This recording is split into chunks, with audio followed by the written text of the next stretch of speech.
I know we've talked about it slightly, but nerves and anxiety.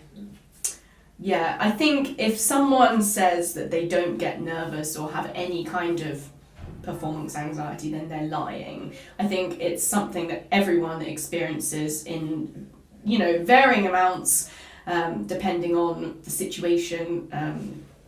I know that, for example, for me, I think live radio is probably the place I get the most nervous. And also I found that my performance anxiety went up after, sort of as we were coming out of the pandemic, just because we hadn't been performing on stage as much. So we kind of got out of the routine, and every performance suddenly felt like it meant a lot, because, I went 6 months without playing a concert in 2021. So that first concert back in like June, I hadn't performed the whole year, and I was like, oh, this is so important, this concert, because I hadn't done one for such a long time.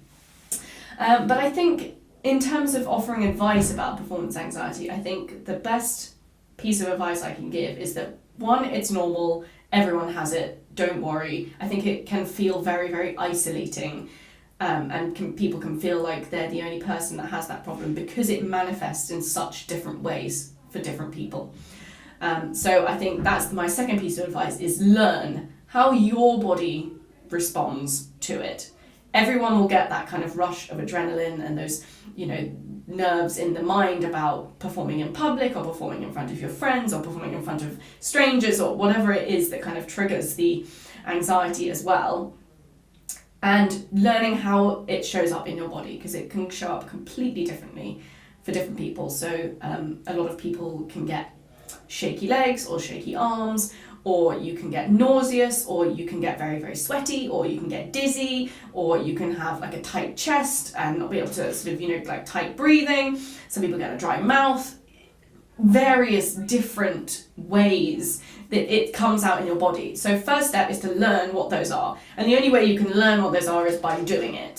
So some people think, oh no, I'm not, I get so nervous, like I'm not gonna play in this concert at my school. No, you've got to go and you've got to do it. You've got to learn what happens to you, because only then can you figure out the steps and, sort of experiment with different ways to try and stop those things or mitigate those things from happening. So for me, for example, the first thing I learned was shaky legs. At that time it was like kind of the done thing for people to perform in high heels, like quite, sort of thin stiletto high heels. And let me tell you, as a trumpet player, you need to feel your feet in the ground. So I very, very quickly learned to move away from the kind of skinny heels and to go for a low heel that's like a block. So all of my concert shoes are practical, because what's the point? You need to feel grounded, you need to be able to feel your feet on the stage. Shaky legs playing the trumpet is a very bad thing. The other things that I've sort of learned over the years is I get very hot on stage when I'm playing the trumpet, so I have to tie my hair up. So I have to get the hair off the back of my neck, which keeps me cool. Otherwise, even if I have my hair down, I remember doing a sort of 15-minute audition and thinking, oh, it's only 15 minutes, I'll be fine with my hair down, and just sweating like crazy, and I get a sweaty upper lip. And then the mouthpiece slides around all over the place, which is just, so difficult and sort of impossible, really.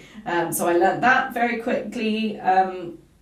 The other things for me, it's important to, I think this is for a lot of people though, I think the adrenaline, if you don't kind of get it moving and sort of around your body before you go on stage, I think it can get stuck. I don't know if this is scientific at all, there's probably some studies out there, but for me, I find if I don't get my body kind of moving beforehand, when I go on stage, my adrenaline gets stuck somewhere. So whether that's in my legs, I think it used to be in my legs that then would shake. I recently had it where it got stuck in my chest, and I had really tight chest just going on stage. It wasn't a very particularly stressful concert for me. It was actually quite a relaxed one in a way, but throughout the first piece I couldn't catch a breath, and I had that thing where I had to keep breathing out. I couldn't get rid of my air, so I couldn't take it back in again, and I just felt really tight in my chest, and it was because I hadn't had enough time between the rehearsal and the concert. For varying reasons, there was traffic and things like that. Hadn't had quite enough time to do my usual kind of routines that I would. And before a concert, I would always I like to pace up and down in the corridors. I like to kind of do some kind of shoulder rolls and sort of shake everything out and get everything moving before I go on stage, just to kind of release that adrenaline and get it flowing around the body so it doesn't get stuck. And then my other kind of thing that I do now is something that I actually learned from the TV program Grey's Anatomy.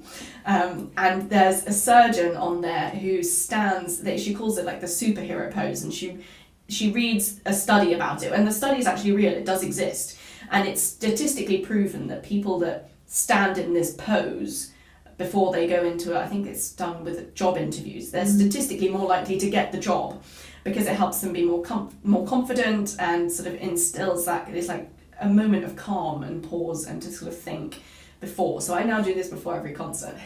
So you basically just stand with your legs, sort of shoulder width apart, and you put your hands on your hips like this, and you put your shoulders down and your chest open, and you put your head up to the sky, and then I either close my eyes or I sometimes look at myself in the mirror and I tell myself affirming things like, you're a great trumpet player, you're really well prepared for this concert, you're going to go out there on stage, you love performing, you're going to have such fun, you love playing this piece or playing with this person or this orchestra, or you've had such a great week rehearsing and you're going to go on stage, and these sort of really motivating, self-affirming phrases, and I just think those over in my head, and then I'm ready to go. That's great. Yeah, I think I've heard of that. There's a TED talk about it as well. Yeah. Yeah. Oh, it's great. Well done. But yeah, so I think it's just important to say that those things work for me, but they're not going to work for everyone. So I think it's just important that people learn how their body reacts and then experiments with different things. I know people that, for example, they know that if they eat a banana 30 minutes before a performance, that works for them. Or if you get a dry mouth, maybe consider taking a bottle of water or having a glass of water on stage with you, just so that it's there. No one's going to mind. Or if you're someone that does get sweaty, take on a handkerchief or a little towel or something you can, wipe your hands on, or whatever it may be.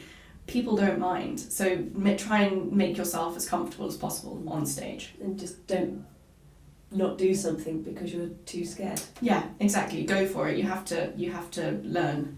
And the old cliche, the more you do it, the easier it gets, is true. That's why it's a cliche.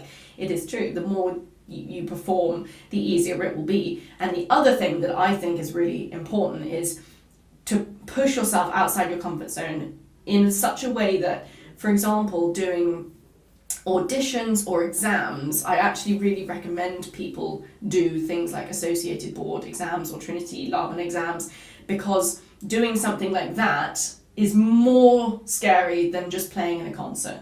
And doing competitions, again, because you're being judged, because you're playing to a professional, other professionals of your instrument.